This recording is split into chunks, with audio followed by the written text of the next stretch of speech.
যে পুরুষ একটি নারীকে বুঝতে পারে সে পৃথিবীর যে কোনো জিনিস বুঝতে পারার গৌরব করতে পারে। পুরুষের সর্বশেষ স্কুল হলো তার বউ। এরপর তার আর কোনো জ্ঞানের প্রয়োজন হয় না এবং পূর্বের অর্জিত জ্ঞানও কোনো কাজে লাগে না।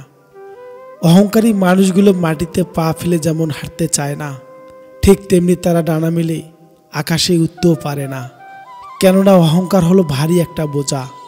দিনে দিনে বুঝতে পারবেন একা থাকা বিরক্তকর নয়, শান্তিপূর্ণ। কুকুরকে উপকার করেন, দেখবেন রাত জেগে আপনার বাড়ি পাহারা দিবে। আর মানুষকে উপকার করেন, দেখবেন সব থেকে মোটা বাসটাই আপনাকে দিবে। বাড়ির পাশে লোক মানেই প্রতিবেশী নয়। শুনে কম বোঝে বেশি, যা বোঝে তার থেকে রটায় বেশি, তার নাম প্রতিবেশী। একটি পুরুষ সেই সময় ভেঙে পড়ে যখন নিজের জীবন বাজি রেখে পরিবারের জন্য কঠোর পরিশ্রম করে যায়, কিন্তু তাকে বোঝার মতো কেউ থাকে না। ভালো কথা খুঁজে না পেলে চুপ থেকো। খারাপ কথা বলার জন্য কেউ কোনোদিন নোবেল পায়নি, এমনকি চুপ থাকার অপরাধে কারো কখনো ফাঁসিও হয়নি। আজ যার কারণে হাসছ, একদিন তার কারণেই কাঁদতে হবে। পার্থক্যটা শুধু সময়ের। আমরা যে স্মৃতিগুলো সুখের মনে করে জমিয়ে রাখি, একসময় সেই সুখের স্মৃতিগুলোই আমাদের সবচেয়ে বেশি কষ্ট দেয়। ভুল 100 বার ক্ষমা করা যায় ঠিকই, কিন্তু বিশ্বাসটা দ্বিতীয়বার করা যায় না। একজন ভালো চরিত্রের মানুষ আপনাকে ভালোই ভাববে, আর একজন খারাপ চরিত্রের মানুষ আপনাকে খারাপই ভাববে, কারণ তার চিন্তা যেমন তার ভাবনাও তেমন। ঝগড়ার সময় মাথা ঠান্ডা রেখে কথা বলা উচিত। মনে রাখবেন, ঝগড়া হয়তো এক সময় মিটে যায়, কিন্তু হৃদয় ছিঁড়ে রক্তক্ষরণের মতো কথাগুলো কোনোদিনই মেটে না। জীবনে কাঁচামরিচের মতো একটা কামব্যাক দরকার। হঠাৎ করে সবাই মূল্য বুঝতে শুরু করবে। রাগের মাথায় স্ত্রীকে কখনোই বলবেন না, বাড়ি থেকে বেরিয়ে যাও। ওই কথাটা একটা মেয়েকে দুমড়ে মুচড়ে ভেঙে দেয়, তাকে আরেকবার মনে করিয়ে দেয় মেয়েদের সব হয়, নিজের একটা বাড়ি হয় না।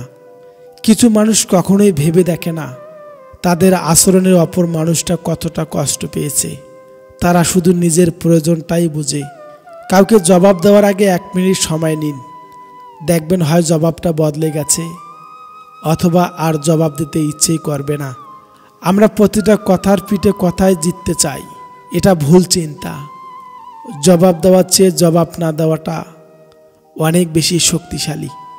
মেয়েরা পুরুষের হৃদয় 1 নিমিষে চিনে নিতে পারে, এটি বিধাতার দেওয়া শক্তি। অথচ আশ্চর্যের ব্যাপার হলো, ওরা নিজের হৃদয় নিজেরাই চিনতে পারে না। ভালোবাসাটা খুবই জরুরি। সব কিছুর অভাব সহ্য করা যায়, কিন্তু ভালোবাসার অভাব সহ্য করা যায় না। হাসি মুখে কিছু আঘাতের বিচার উপরওয়ালার হাতে ছেড়ে দিতে হয়। যদি তুমি দ্রুত হাঁটতে চাও তাহলে একা হাঁটো, কিন্তু যদি অনেক দূরে যেতে চাও তাহলে একত্রেই হাঁটো। একদিন ব্যথা অর্থকে বলল, তুমি কত ভাগ্যবান যে সবাই তোমাকে পাওয়ার চেষ্টা করে, আর আমি কত অভাগা, দেখো সবাই আমার কাছ থেকে দূরে চলে যাওয়ার চেষ্টা করে। অর্থ বলল, ভাগ্যবান তো তুমি, তোমাকে পেলে সবাই নিজের লোকের কথা মনে করে।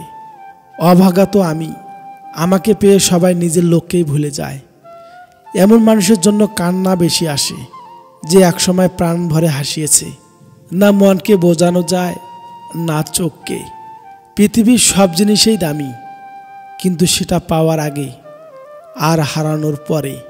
মুখের উপর জবাবটা দিতে শিখেছি, তাই তো আজ ভালো থেকে খারাপ হয়েছি। মানুষ পাপ করার সময় ডানে বাঁয়ে সব দিকে তাকায়, কিন্তু উপরের দিকে তাকাতেই ভুলে যায়।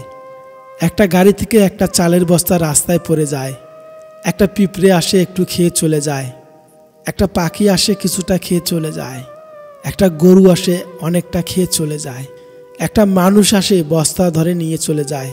পেট সবারই আছে, সবাই সবার পেট অনুযায়ী খেয়ে যায়, কিন্তু মানুষ একমাত্র প্রাণী যার পেট কখনোই ভরে না। এই জন্য মানুষ শ্রেষ্ঠ জীব হওয়া সত্ত্বেও সারা জীবন সমস্যায় কাটায়, আর সব থেকে যন্ত্রণায় কাটায়। হিন্দু মলে যে কাঁদে সে হিন্দু, মুসলমান মলে যে কাঁদে সে মুসলিম, উভয় মলে যে কাঁদে সে মানুষ।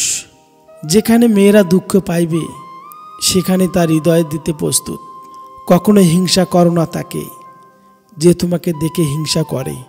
সে হিংসা করে কারণ সে জানে তুমি তার থেকে অধিকাংশই শ্রেষ্ঠ।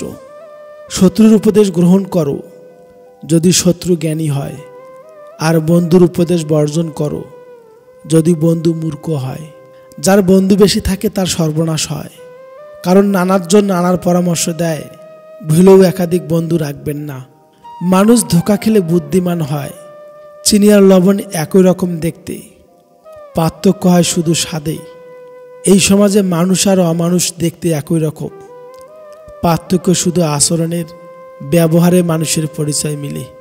ক্ষমা তাকেই করো যে ভুল করেছে, কিন্তু ক্ষমা তাকেই করো না যে বেইমানি করেছে। জীবনে সুখী থাকার উপায়: নাম্বার 1, যেখানে তোমার কদর নেই সেখানে যেও না। নাম্বার 2, যে বুঝতে চায় না তাকে বোঝাতে যেও না। নাম্বার 3, যে সত্য বলে রেগে যায় তার কখনো রাগ ভাঙিও না। নাম্বার 4, যে তোমার চোখের নিচে নেমে গেছে তাকে কখনোই উপরে তোলার চেষ্টা করো না। নাম্বার 5, জীবনে কোনো সমস্যা আসলে কখনো ভেঙে পড়ো না। নাম্বার 6, যে আবহাওয়ার মতো বদলে যায় তার সঙ্গে সম্পর্ক রেখো না। একবার সক্রেটিসকে জিজ্ঞাসা করা হয়েছিল, জবাবে তিনি বলেছিলেন, বেয়াদবদের কাছ থেকে, কারণ বেয়াদব যা করে আমি তাই করি না। মন খারাপ করো না, কারণ চরম নিরুপায় মুহূর্তেই খোদার আশার বাণী দেন। ভুলে যেও না যে সব থেকে অন্ধকারের মেঘ থেকেই সবচেয়ে ভারী বৃষ্টি আসে। অহংকার তারাই করে যারা বিনা পরিশ্রমে সব কিছু পায়। যিনি নিজের পরিশ্রমে সাফল্য অর্জন করে তিনি অবশ্যই পরিশ্রমকেও সম্মান করে। ভালো লোকের সংস্পর্শে থাকো। তোমার বুদ্ধি না থাকলেও তারা সময় মতো সৎ পরামর্শ দিবি। সময় নষ্ট করা মানে জীবনের একটা অংশ হারিয়ে ফেলা।